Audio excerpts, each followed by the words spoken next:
Producer MD तंबीर। Fariduddin গঞ্জে শেখর তখন বাচ্চা, তার ৬-৭ বছর বয়স। মা বলছে, বাবা তোমাকে তো নামাজ পড়তে হবে, তোমাকে নামাজ পড়তে হবে। তো বলছে, নামাজ পড়লে আল্লাহ আমাকে কি দেবে? তো বলছে, তুমি যদি নামাজ পড়ো আল্লাহ তোমাকে চিনি দেবে। শাকর মানে হচ্ছে চিনি, তোমাকে চিনি দেবে। তো বলছে, যাও ওযু করে এসো। ওযু করতে গেছে, মা করেছে কি, একটা পুরিয়া তৈরি করেছে, তাতে চিনি দিয়ে যায় নামাজের তলায় রেখে দিয়েছে। নামাজ পড়া শেষ, তখন ফরিদউদ্দিন গঞ্জে শেখর বলছেন, কই মা, আমার চিনি কোথায়? তো বলছে, যায় নামাজ তুলে রাখো, আল্লাহ তাবারক ওয়া তাআলার নিগাহে করম হয়ে যাবে। যায় নামাজ তুলে দেখছে চিনির পুরিয়া খেয়ে নিয়েছে, নামাজের অভ্যস্ত হয়ে গিয়েছে। ফজরে চিনি, জোহরে চিনি, আসরে চিনি, মাগরিবে চিনি, এশায় চিনি, 1 মাস চিনি, 2 মাস চিনি, 3 মাস চিনি, চিনির অভ্যাস হয়ে গিয়েছে। এবার হয়েছে কি, বন্ধুরা মিলে জঙ্গলে বেড়াতে গিয়েছে, ওখানে মাগরিবের ওয়াক্ত হয়ে গিয়েছে। বন্ধুদেরকে বলছে, হে বন্ধুরা চলো আসো আমরা নামাজ পড়ে নি। বন্ধুরা বলছে, নামাজ পড়ে কি হবে? তো বলছে, আরে ভাই, নামাজ পড়লে আল্লাহ চিনি দেবে। কিন্তু এখানে কে দিত? মা দিত। কিন্তু বিশ্বাস, নামাজ পড়লে আল্লাহ চিনি দেবে। তো বলছে, দেবে? বলছে, হ্যাঁ, আমাকে তো রোজ দেয়, আজকেও দেবে। এদিকে নামাজ পড়তে শুরু করেছে, এদিকে মাও নামাজে দাঁড়িয়ে গিয়েছে। বলছে, পরওয়ারদিগার, আমি নামাজে অভ্যস্ত করার জন্য তার যায় নামাজে চিনি রেখে দিতাম, কিন্তু আজ সে বাইরে রয়েছে, তার যায় নামাজের তলায় চিনি রাখার মতো সুযোগ আমার নেই। কিন্তু সে যদি যায় নামাজের তলায় চিনি না পায়, তোমার প্রতি আমার প্রতি তার বিশ্বাস হারা হয়ে যাবে, সে আর নামাজের দিকে অগ্রসর হবে না। পরওয়ারদিগার, তুমি এমন করো যেন তোমার বিশ্বাসও কায়েম থাকে, আমার বিশ্বাসও কায়েম থাকে। সুবহানাল্লাহ, সুবহানাল্লাহ। হ্যাঁ, নামাজ শেষ হয়ে গিয়েছে। বন্ধুরা জিজ্ঞেস করছে, কোথায় চিনি? তো যে থামো, যায় নামাজটা তুলি। যখন যায় নামাজ তুলেছে, তো দেখছে 1 পুরিয়া চিনি নয়, অনেক চিনির সেই কুয়া হয়ে গিয়েছে। সেখান থেকে চিনি তুলছে আর খাচ্ছে, আর তুলছে আর খাচ্ছে।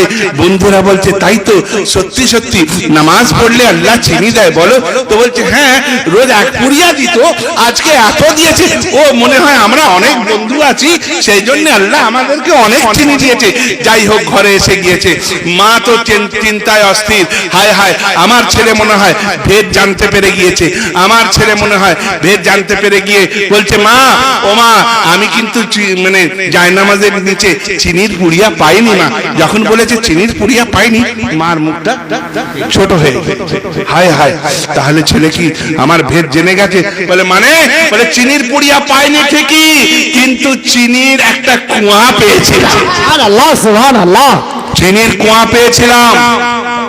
আর বলবো কি মা, সত্যি কথা বলবো, মানে আমাদের বাড়িতে যে জায়নামাজের যে চিনিটা পেতাম, সেটা যেমন স্বাদ, যেটা জঙ্গলে পেয়েছিলাম কুয়ার মধ্যে, তার স্বাদ অনেক বেশি, তার স্বাদ অনেক বেশি। তো তখন মা কাঁদতে লেগেছে, কাঁদতে কাঁদতে বলছে, শোন, জায়নামাজের তলায় আমি চিনি দিতাম, তাই দুনিয়ার স্বাদ পেয়েছো, আর জঙ্গলে যায় নামাজের তলায় আল্লাহ চিনি দিয়েছে, তাই জান্নাতের স্বাদ পেয়েছো। সুবহানাল্লাহ, সুবহানাল্লাহ। বেরাদারান, সেই জন্যই বলছি যে নিজেদেরকে ঠিক রাখুন, নিজেদের বাল বাচ্চাদেরকে ঠিক রাখুন, আল আওলাদদেরকে ঠিক রাখুন।